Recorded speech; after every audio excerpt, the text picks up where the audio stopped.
We're now at the second half or the second part of this book. Originally, when Man, Economy, and State came out, it was just Man, Economy, and State, the chapters we have so far covered. And this section, the second section, was Power and Market, and it was a separate book.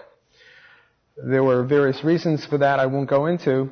But if I had to summarize each of the books, I would do it in this way. The first part of the book, or the Man, Economy, and State part of Man, Economy, and State and Power and Market, was positive economics. It was an analysis, no, I misstated it. It was an analysis of the free market system. It was an analysis of how markets work and what are markets. And the assumption there was no violence. There was no initiation of aggression. There was just cooperation. There was buying and selling. And what are the implications of buying and selling? It was pure market stuff. Now, in the second section of this additionally bigger book, we now have a new area, again, which Murray is analyzing in a positive, not a normative way, but now he is analyzing in a positive way violence, where people initiate violence against other people. Again, it's not normative. He's not saying that this is bad or wrong or unjust. He says that in his other books. But in this book, he is just doing a cold-hearted, calculated analysis, a positive analysis of violence. And as reasonable, he starts off with the institution of violence, namely the government or the state. And what he says is that the difference between the market and the state is that in the market, all interaction is voluntary. But when we deal vis-a-vis with the state, it's not. It's coercive. One person is the hegemon, or one entity is the hegemon, and the other is the victim. One is the invader, the aggressor. The other is the recipient of the aggression. Now, the mainstream so-called free enterprise economists, the minarchists, I think that's a very good word to describe minimal governmentists, these are not socialists. These are people who think we ought to have laissez-faire capitalism for the broad reaches of the economy. However, there are certain functions of the economy, namely protection against aggression, that can't be left to the economy, have to be given over to this new entity, the government. And the main function of this is to protect people against violence. And to that end, you have armies to protect us from foreign bad guys, not to go out and attack foreign people as an imperialism, but to just defend against foreign invaders. Police to protect us against local invaders or local bad guys or local criminals. And courts to determine who are the good guys and who are the bad guys, and to adjudicate honest disputes between honest business people who it's unclear as to who is the invader and who is the recipient of the invasion. And what Murray says is that what you're really doing is making a category mistake. On the one hand, you want to have the free enterprise system. On the other hand, you're putting in a very core position in the free enterprise system, namely protecting against violence, namely defending the free enterprise system. You're putting in an entity which itself is not compatible with, is logically contradictory to the free enterprise system. And he sees this as a gigantic anomaly. And he's very much in the minority position among right-wing or free enterprise economists who are mostly minarchists, namely believe in minimal government. Ayn Rand, for example, Milton Friedman, for example. Most laissez-faire economists, so-called, would assign a government the crucial task of protecting against invasion.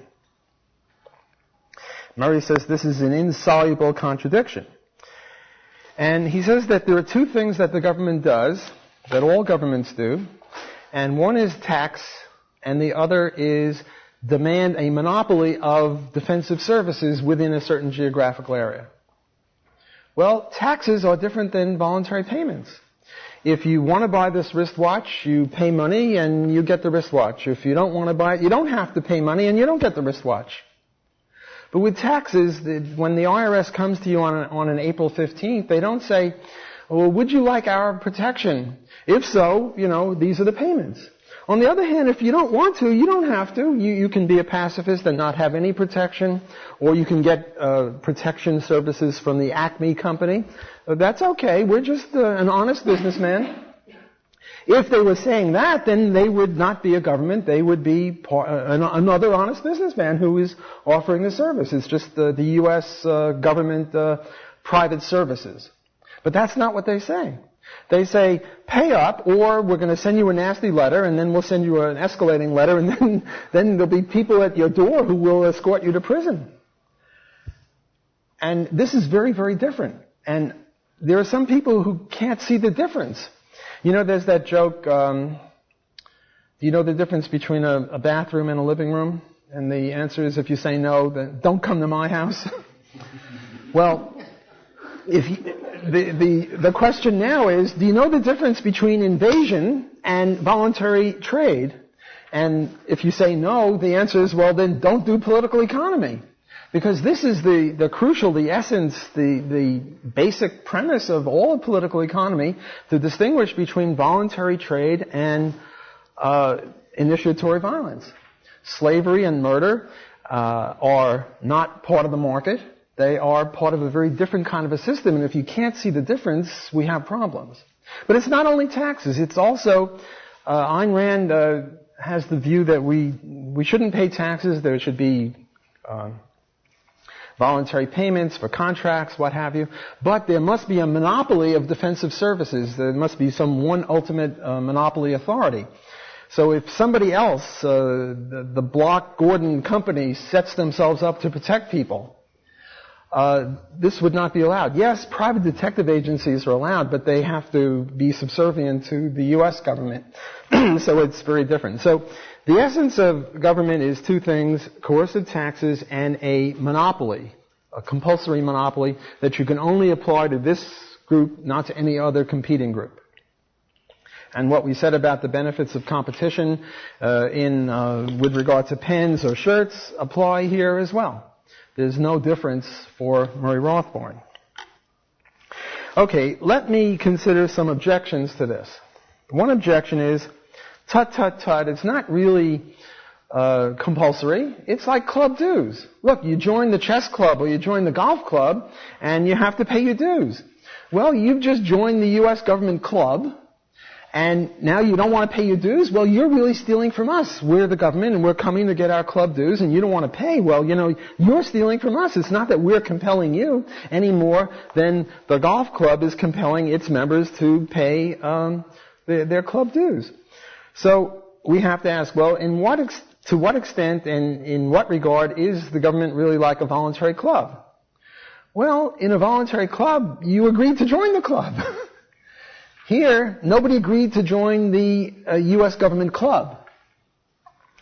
Consider the following scenario. Somebody's living out in Ohio or western Pennsylvania in the boonies, and there's the 13 colonies, and some revenuer comes out to the western part of Pennsylvania or Ohio or West Virginia, wherever it is, on the outskirts of the 13 colonies, and said, hey, guess what? We started this U.S. club, and you're invited to join. And the guy says, well, you know, I'm not really a joiner, but I wish you guys the best of luck, and I'll trade with you, and we'll be friends, and, you know, we'll have commercial interaction. And the guy says, you don't understand. You got to join the club whether you want to or not. Well, in what sense is that a club? A club that you have to join is not a club. It's a coercive institution. Another objection is, well, you can't really have a market unless you have defense services. So we must have defense services. Well, that's true. You really can't have a market unless you have defense services, but you really can't have a market unless you have food or clothing. So by that token, the government should take over food and clothing. Namely, there's no difference in principle between these services. They're all important services, and looking at it this way really violates the Diamond's water paradox, the marginal analysis or the marginal insight. You know, all food, all clothing, all defense services. We can look at these things in a marginal way much better. Do we have a right to secede? The point is that if we all have a right to secede, that would be a state of anarchy. Well, you know, the only problem with slavery was that you couldn't secede. Otherwise, slavery was a pretty good deal. Now, people are going to take this out of context and say, aha, there's the Mises people. They're saying slavery is good. But let me continue, and hopefully this will be taken in context. Look, slavery was, you pick cotton, you sing songs, they give you gruel. It's a gig. The only problem is you couldn't quit. If you could quit, then it would be innocuous. The overseer comes around with the whip and say, whoa, what's this whip business? I'm not a sadomasochist. I'm out of here. And they say, no, you're not out of here. That's slavery. Well, the point is that if you can't quit, you're a slave. Well, you can't quit the U.S. government. Yes, you can leave, not Cuba, but there are many countries which do not have laws against emigration. East Germany had laws against it, Cuba had laws against it, the U.S. does not. But the point is, why should you have to leave? The argument is circular. Where did they get the right to tell you to leave? Why can't you just say, well, you leave? Look, suppose I move to a very bad neighborhood, and every day I'm robbed. And I go to the police and, I say, stop this. And the guy says, well, you can leave. Well, the point is, it's my house. Why should I have to leave? Take this guy in western Pennsylvania. He and his family have been homesteading this land for years, and all of a sudden he doesn't want to pay taxes, and he's told, well, if he doesn't like it, he can leave. Well, where's the justice there? Where is the propriety? Where is the proof that the government has the right to tell him to leave? This idea, if you don't like it, leave. That implies that the people who are telling you that have some sort of rightful ownership of the thing, whereas the way Murray Rothbard and Libertarians see it, the people who have the right to the ownership of the land are the people who homesteaded it. The U.S. government didn't homestead it. By stipulation, this guy out in Ohio or western Pennsylvania was the first guy on the land. Why should he have to leave? Another point that Murray makes, I think this is a genius point, is there's an analogy between... See, the argument is, look, you people are all uncivilized. If we don't have a government ruling over you, you'll be at each other's throats. I mean, just the other day you spilled water, and, this proves that you need a government. Okay, well, if this is true, then we should not have a state of anarchy between countries. Because countries, too, are composed of human beings, and they could be at each other's throat. Whereas right now, the relationship between Portugal and China is one of anarchy. There's no government over Portugal and China. The relationship between Venezuela and England is one of anarchy. The relationship between Australia and Canada is one of anarchy. Namely, there's no world government. So if you really think we need a local government, then by the laws of logic, you must also buy into world government. Namely, world government is to national government as national government is to individuals. Very few people favor world government. The problem with world government is, where do you run? If Hitler takes over the whole world, there's no place to run. If George Bush takes over the whole world, there's no place to run. So, very few people who oppose anarchy favor world government, which shows that they're being illogical. Another word, the word archy, A-R-C-H-Y, archy. Some people think it means something to do with arches or architecture in the sense of cohesiveness or rule-like behavior or support. And if you're an anarchist, you're against architecture or against arches or against civilization. You're just a weirdo. The word archy is not that. The word archy is arbitrary rule. So monarchy is rule of one person. Oligarchy is rule of a few people. Demarchy or democracy is rule of a majority. Anarchy is no rule of one person over another, arbitrary rule. So don't swallow the idea that, anarchists unite is a contradiction. It's not a contradiction. I'm reminded of a story when I was a kid. There was the war in Vietnam, and the lefties, we libertarians were marching with the lefties, and lefties had banners, U.S. out of Vietnam, which is all well and good. We had a banner, U.S. out of the Bronx, which I think puts this in a very good way. Okay, I have many more objections to consider, but I want to get through some of what Murray says not only on this, but also on the fundamentals of intervention, the autistic, the binary, and the triangular. But before I get into that, I want to talk a little bit about what Murray says about how it would work. Okay, so how would an absence of government and an absence of monopoly work? Well, Murray says that it's very hard to predict the market. If shoes have been socialized for years, and now all of a sudden some maniac was saying we should privatize the shoe industry, the questions would come thick and fast. Well, where would you buy shoes? How many shoe stores would be on each block? Would you have sneakers, and what about slip-ons, and how about the laces, and who would put the laces and the shoes together, and what about sneakers, and all sorts of problems, and would we have high-heeled shoes or not? And it would be hard to answer all these questions in the absence of a market. Similarly, we can now only speculate about what it would be like. We can't tell because there never has been a pure case, although there have been a few examples. There have been a few historical examples, such as ancient Ireland, ancient Iceland, and some people say, well, ancient Ireland and ancient Iceland only lasted for 300 or 400 years, and therefore anarchy is a failure. I was talking to Roderick Long, who did a beautiful piece, 10 Objections to Anarchism. Magnificent piece, and I've cribbed some of his arguments that I'll get to later. And what he says is, look, if they say if you had a failed anarchy, that shows anarchy is no good, well, how about a failed state? Does that show that statism is no good? And there have been failed states.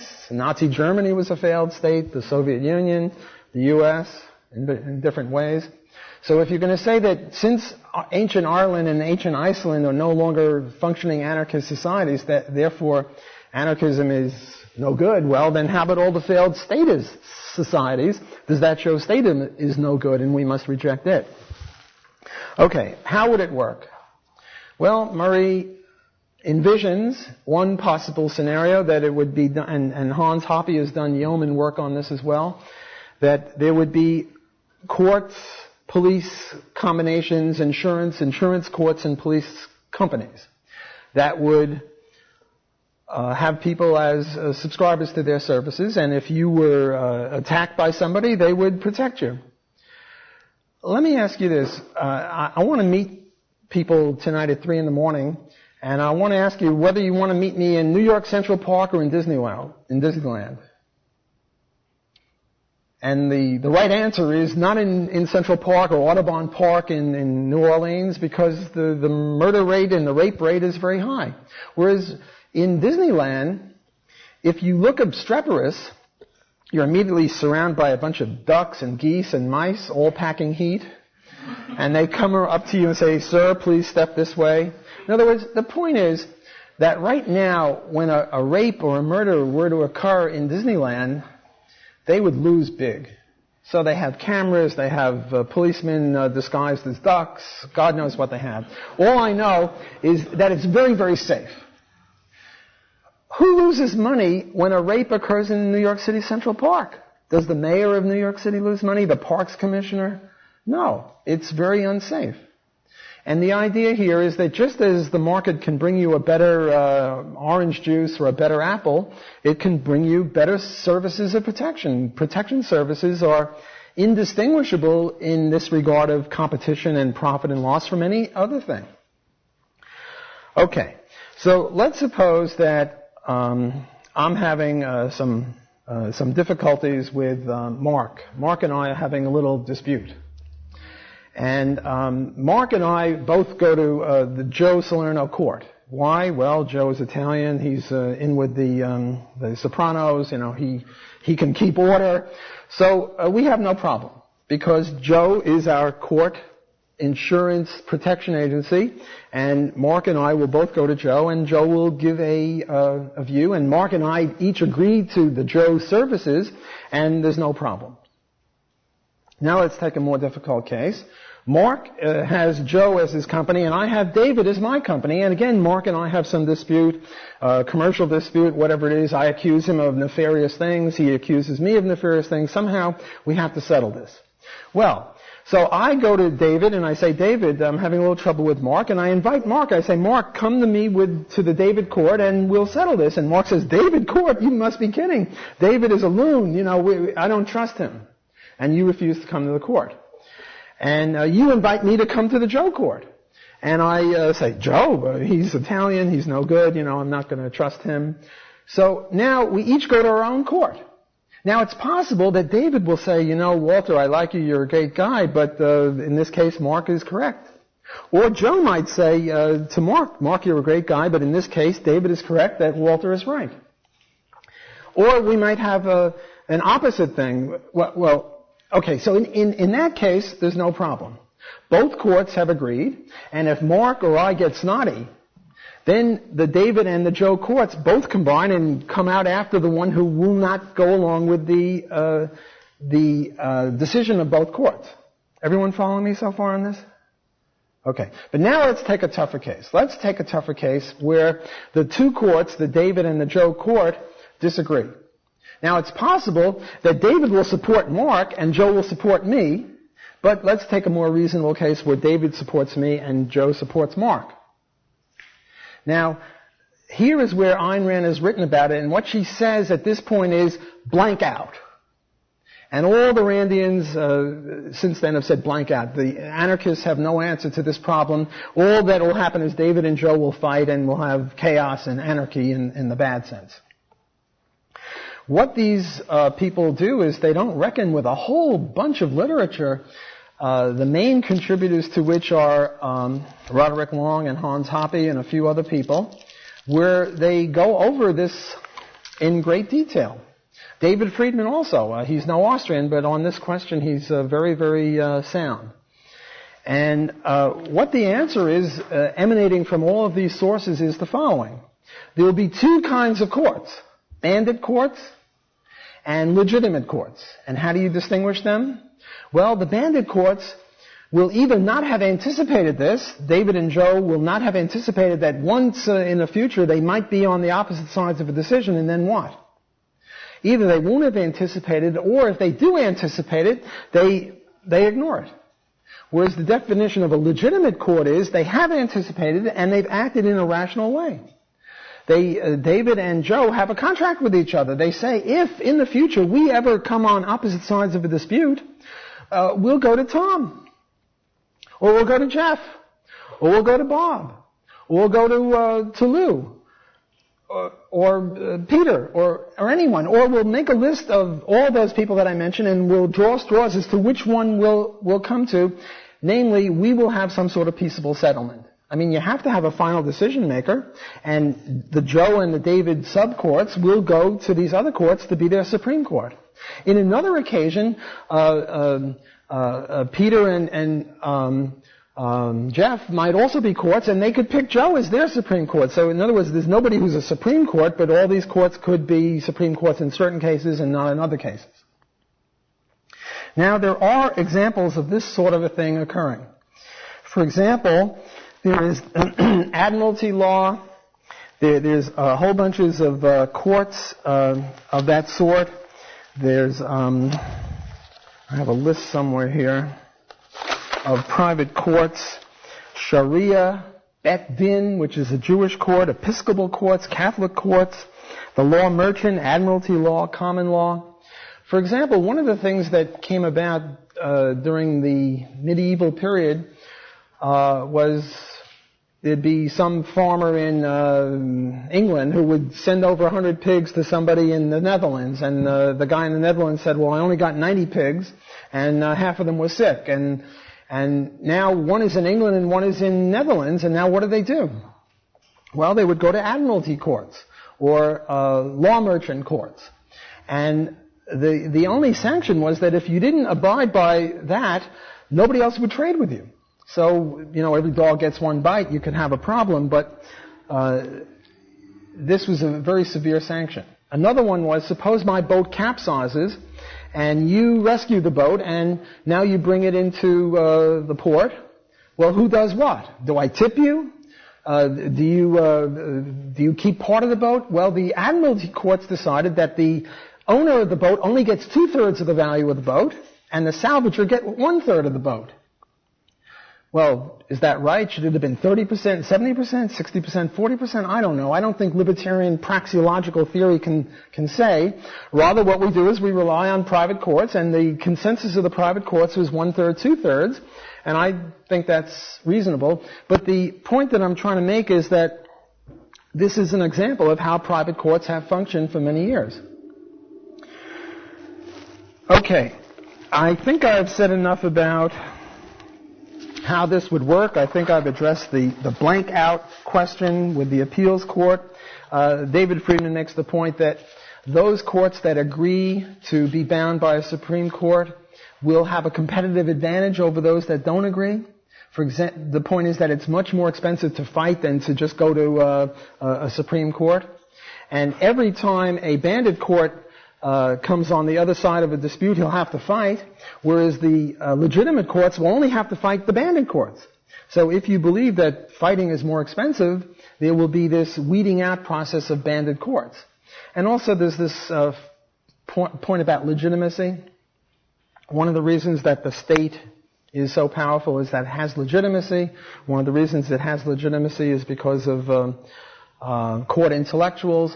The point is that these banded courts wouldn't have much legitimacy. They would be dismissed by all and sundry.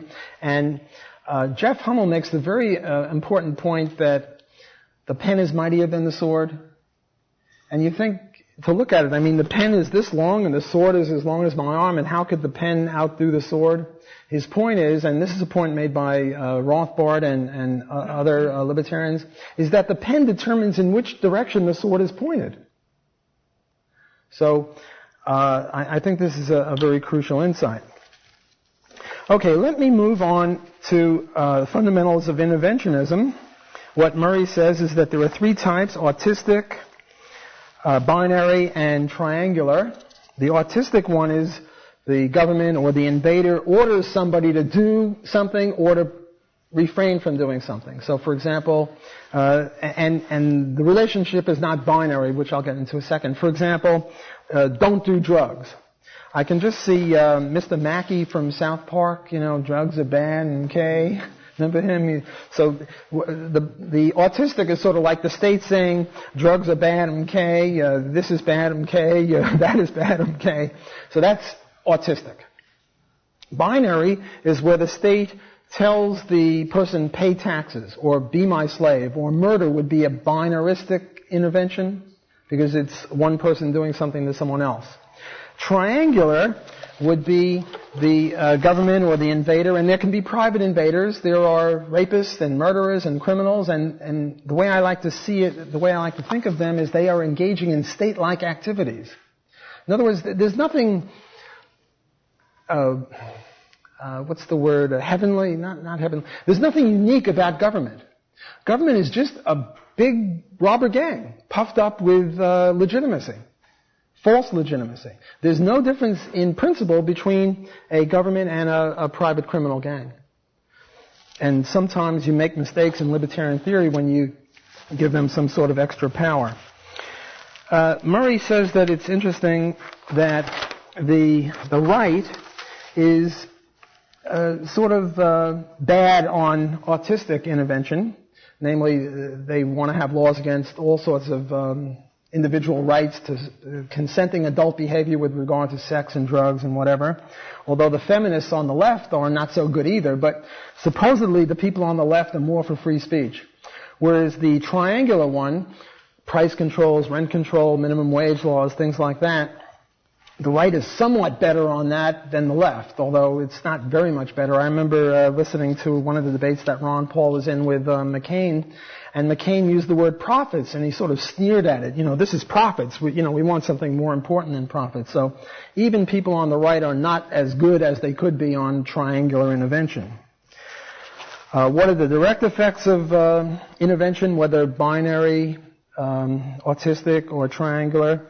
Well, there's more conflict, the welfare goes down, welfare decreases. What Murray says is that there's no way you can prove that government can promote welfare, because all government can do is, remember, autistic, binary, or triangular. And in each case, Well, why does the invader do this? Well, presumably he's making the world a better place than it would be had he not done that. He's engaging in human action.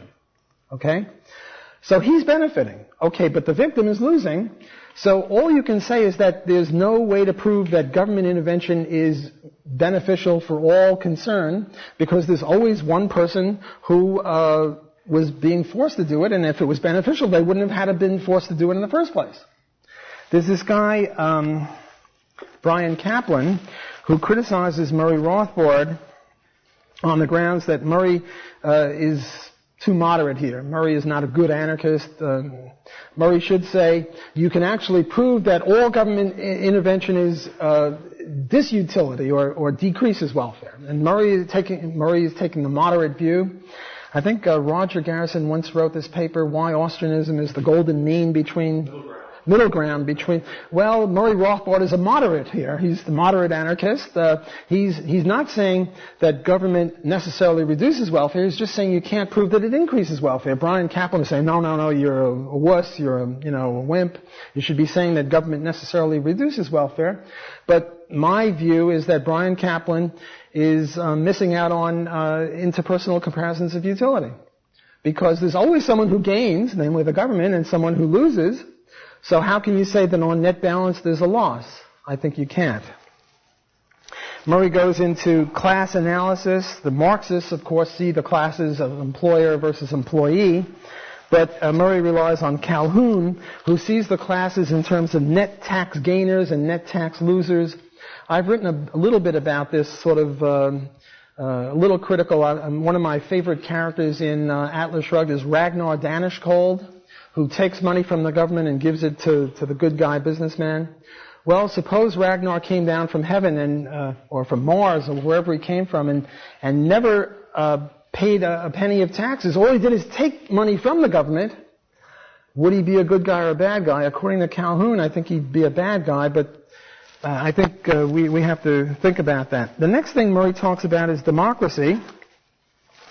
And he says that, just because a majority vote for something doesn't make it right. Look, suppose 5 people break into my house and they're walking off with my TV, and they're a philosophical gang, so they're willing to dialogue with me, and I say, tut, this is theft. They say, oh, no, that's so fair. We're democratic. And they say, let's have a vote. How many think we should take Walter's TV? And the 4 of them raise their hand. And to be fair, they say, oh, how many think that we shouldn't take Walter's TV? And I raise my hand and they say, see, it's democracy. Well, Hitler came to power through a democratic system, so democracy is not such a great thing. There is such a thing as majoritarian totalitarianism. Speaking of our previous session where people take a little bit of what Murray says and write whole books about it, Hans's book, Democracy, I forget the title of it. Democracy, the God That Failed. I'm not sure how Hans would see it. I think he would agree with me that what he did in large part is take a little bit of what Murray wrote about democracy and wrote a magnificent, gigantic book, except for one footnote where he attacked me, but we won't go into that. But I think it's a magnificent book. And this is just one more example of people taking a sentence or 2 or 3 of a Rothbard and just running with the ball.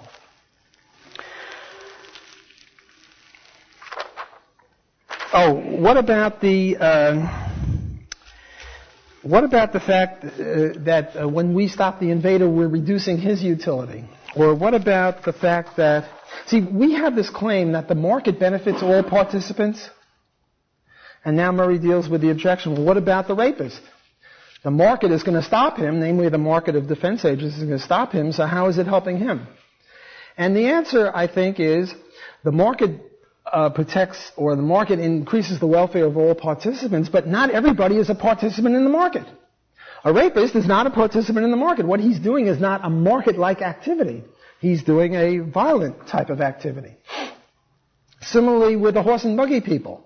The horse breakers and the whip makers and the bridle makers and the horseshoe blacksmith types. You might say, well, the market hurt them, didn't it? And the answer that I give my students when they come up with this counterexample, bless their little hearts, is, well, they used to be participants in the market, but they're not now participants in the market, because participants in the market doesn't mean just sort of sit there and occupy space. It means you're making an offer that other people are willing to buy. So at time T1, they were market participants. At time T2, they're not. And you can't say that the market is not improving the welfare of all market participants, even though they're worse off in some ways, because they're not market participants anymore. Then he deals with envy. He says, well, what about envy? Bill Gates get rich. I don't like it. Therefore, government should take money from Bill Gates and give it to me. And what Murray says is that envy is a phenomenological thing. We know what envy is. It's a perfectly good English word. But praxeologically, you have no way of demonstrating that you're envious and that therefore welfare is decreasing. And I think that's a very good point. Okay, I now want to turn to some questions that students have asked. One person says, where is it? State action or economic redistribution can indeed increase social utility. My argument for this is simply that in a hypothetical society with completely identical individuals, total equality would maximize the total utility due to the law of diminishing marginal utility. Well, I don't really see how that can be, because what the government is doing is taking from Peter and giving to Paul. Obviously, the government is hurting Peter and helping Paul, but how social utility can increase, even if Peter and Paul are otherwise identical, it seems a little difficult for me to understand. Another one says that government investing in a power plant in your area and providing with you a job, won't that be a benefit? Well, Hazlitt and what's that French guy who followed Hazlitt? Bastiat had the seen and the unseen. Look, I'm getting old. You're lucky I'm not drooling. You see, it's true that one of the disutilities of an old duffer like me speaking is, I'm just sort of falling apart and I don't know, I'm just blabbing. But on the other hand, I'm a link with the past. For instance, I was a student of Menger, an undergraduate student, and I was a graduate student of Bob Bawerk. And Mises and I were contemporaries. I'd co-authored 5 articles with Mises. So, there are benefits and costs of everything. Seriously, there is a link. I once shook the hand of Mises. So it's a nickel to shake my hand now. Murray Rothbard took a bunch of us living room types. I don't think you were probably too young, Joe. You just missed that. Joe is a young pup. He has no respect. And I shook the hand of Mises. And I also have a picture of me playing chess with Hayek at some conference or other. So, if you want to touch my garment, it's a nickel each.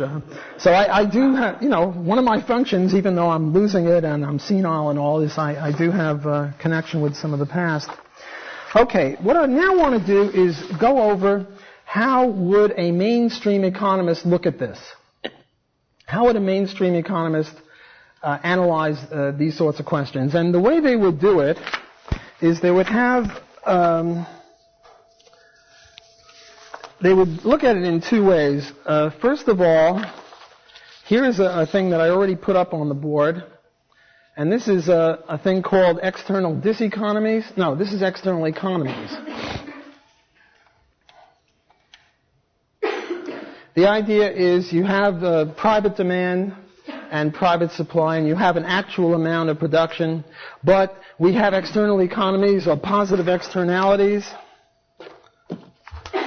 So the real demand curve, or the real total demand curve, is D prime, and the difference between D prime and D is the externality, the private benefit, the public benefits. In other words, there are private benefits of education, you get smarter. The public education, the public benefits of education, or the external benefits of education, is you're a better citizen, you can vote better, you'll be less of a criminal. I already dealt with this in a previous thing when I snuck up when it wasn't my time, and I said that, these externalities, it's very subjective as to what the function of education is. Do you know where rent control is the most popular? In the People's Republic of Santa Monica, in the People's Republic of Ann Arbor, in the People's Republic of Cambridge. Abolished in Cambridge. Oh, was it? But for many years. Will you stop ruining my example? No, I'm kidding. Joe is right. It was just abolished, but very recently. But for many years, well, what do Cambridge, Ann Arbor, and Berkeley all have in common? Zillions of college students. They're taught that rent control is great. So, what we should really do is look upon it not in this way, if any, and I'll get to the lighthouse and national defense, the topic of my discussion in a bit, with a different diagram. The way we should look upon it maybe is that education is a external diseconomy or a negative externality. The usual example of that is pollution. Namely, we should tax education. Now, I'm not advocating that, but if you go along with this line, there's just as good a case, and maybe even a better case, to tax public education. Look, what they're doing in the sociology and political science and history department is just Marxist obscurantism. And economics is a little better, but they're not any better than they should be. Okay, now here is the pollution case. The idea is that the market has the big three market failures are monopoly, externalities, and public goods. And I'll get to public goods in a second. We're now doing externalities. We did external economies. Now we have external diseconomies. Here, the example is pollution. And the idea is I make these podiums, and in order to make these podiums, I have to pay land, I have to pay labor, I have to pay raw materials, I pay insurance. There's one thing I don't pay, and that's when I waft over pollutants onto your lungs and onto your laundry. And I don't take these costs into account. So what the government has got to do, either with cap and trade, which Bob Murphy has recently written, or the Pagovian, A.C. Pagoo had this idea where you just have a tax on pollutants. Murray wrote this magnificent piece, a really magnificent piece. It had first appeared in the Cato Journal. It's something called Air Pollution and a whole bunch of other words. I don't remember the title. You must read that. Look on the Mises web, Murray Rothbard, Air Pollution. It's a magnificent thing. The first half of it really isn't on environmentalism. It's sort of on law, a magnificent treatment of law. And the second part, he applies legal theory to the environmental issue. Attacking the watermelons, these are people who are green on the outside and red on the inside. And okay, so the way Murray analyzes it is a little historical thing which he gets from a guy named Horowitz, not our Horowitz, but the Harvard guy, the Harvard historian. Do you know his first name? Robert, not Steve. And what he says is in the 1830s things were pretty good. We had in the U.S. I'm not familiar with other countries. What happened would be some little old lady would come to court and say, that there factory is polluting my laundry. I hung it out. It was wet and clean. I came back an hour later. It was dirty and dry. And that there manufacturer polluted my laundry, and I want two things. I want an injunction, a court order to stop them, and I want damages. Or a farmer would say, that there railroad came by, choo, choo, choo, and it had sparks and it got my haystacks all burnt. And I, again, want damages and an injunction. And in the 1830s, 40s, and 50s, not all of these environmental plaintiffs won their case, but the courts were open to it. And this had several salutary effects, namely, people would engage in smoke prevention devices. People would use anthracite coal, even though it was a little bit more expensive than, sulfur coal, which was cheaper, but dirtier burning, and then you get all these little old ladies and farmers on your neck. There was even environmental forensics. You've seen CSI. They're very interested in blood and hair follicles and semen and stuff like that. Why? Because we have laws against murder and rape. If we didn't, who would be interested in that stuff? Well, in the 1850s and 1860s, there was interest in environmental forensics. Namely, here's a little dust particle. Where did it come from? Let's go throw that guy in jail.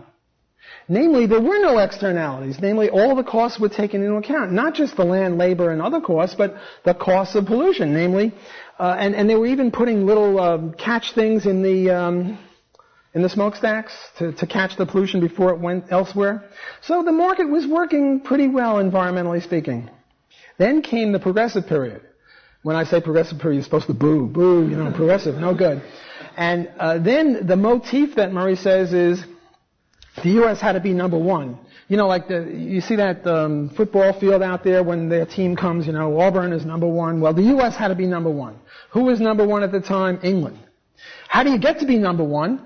By allowing environmental plaintiffs to come in and mess with the railroads and manufacturing? No. So the next time the farmer or the little old lady came into court, the court said, yeah, they're violating your property rights, your stinking, lousy, selfish private property rights. We have something more important involved, and that's the public good. And you have a drum roll when they say public good. And what the public good consists of is manufacturing. They did give one little sop to the environmental plaintiffs, and that was minimum smokestack height regulations. See, previously the whole smokestacks were 30 or 40 feet high. Now they had to be 100 or 200 feet high. So now the little old lady and the farmer weren't getting victimized by the local people, but, you know, it was sort of, instead of hiding it under the rug, they were hiding it in the clouds.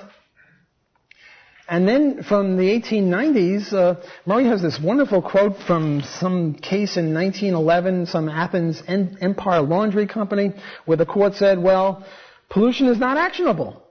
Well, if pollution is not actionable, then any good businessman, a Christian or an ethical or a religious businessman who didn't want to pollute, and he used the more expensive anthracite coal, he would go broke. Namely, the invisible hand was choking you instead of helping. Do you see the point? If you try to act environmentally soundly, you'd go broke. And if you used the dirty coal and you didn't care about research and development and smoke prevention devices, things would be bad for you.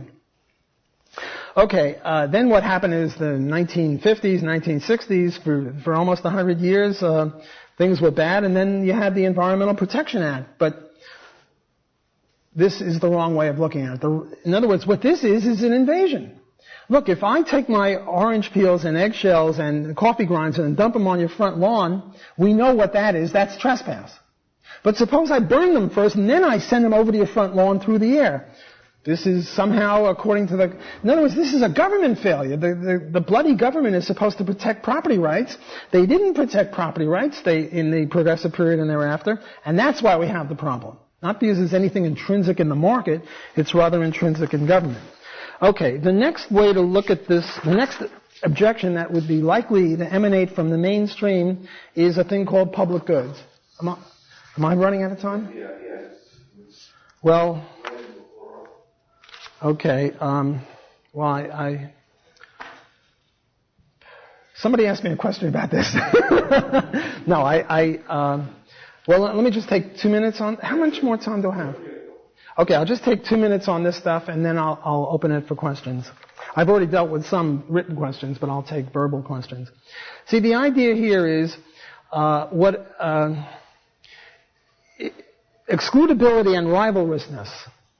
The way the mainstream divide up all goods is in terms of excludability and rivalrousness. So, what is excludability? That is, can you exclude non-payers, or do you get free riders? Rivalrousness is, if you get the service, does it detract from my service? For example, if the TV program is blasting off and we add one more viewer, are you taking anything away from me? No. So, the question is it excludable or not? Wait, let me do a different one. This is a better example here. Okay, so the hot dog is excludable because if you grab a hot dog without paying, the cops will get on your case. So we can exclude non-payers by the police. Is it rivalrous? Yes. If you eat it, I can't eat it. The radio and TV, is that excludable? Yes, we can have pay TV and pay radio. We can blast out the TV program and then stop it, interfere with it, but then sell you a box or rent you a box so you can unscramble it. So it is excludable, but it's not rivalrous because the marginal cost of adding one additional person are zero. So what they say is, even though you can exclude, you shouldn't exclude. So this is a private good and this is a public good. Is this a public good also? You see, yes, it's also a public good because you can exclude even though it is rivalrous. If you have a crowded city street and one more person comes, it's rivalrous because he slows down everyone else. But can you exclude? No, it's hard. What are you going to do? Sell a ticket to Broadway and 42nd Street where there are masses of people you can't exclude. And then this is a pure public good because now it's not excludable. You can't exclude from the lighthouse. You can't exclude from national defense. And also you shouldn't exclude because it's not rivalrous. Because if one more boat comes out, he can see the lighthouse. And if one more person comes by, you can still threaten to lob one into the men's room of the Kremlin and you can still protect everyone else. So this is the argument. Don't think that the mainstream think that there's a 25% in each case. they would concede, at least the right-wing ones would, that most of the goods are like here, but this is the market failure of public goods. The Austrian criticism is, just because the government can't exclude doesn't mean private people can't exclude. We can give everyone a little lapel like this on 42nd Street, and if they don't have it, we might not catch them now, but we'll catch them eventually, and we'll, give a severe punishment. Similarly, with the lighthouse, we can threaten to shut off the lighthouse one day when only your boat is out there if it's a sort of a clear night, and all of your sailors know that, so you're going to have to pay your sailors extra if you don't subscribe to my lighthouse. Same thing with national defense. You can exclude non-payers. If they don't have this little thing, you send out a message to the Kremlin or to the mafia saying, hey, David Gordon is a pacifist. He refuses to pay. He doesn't have that little slip. If he has the slip without paying, he's guilty of fraud. He doesn't have the little slip. He's free. I'm not going to protect him. Go get him. So you can exclude non-payers.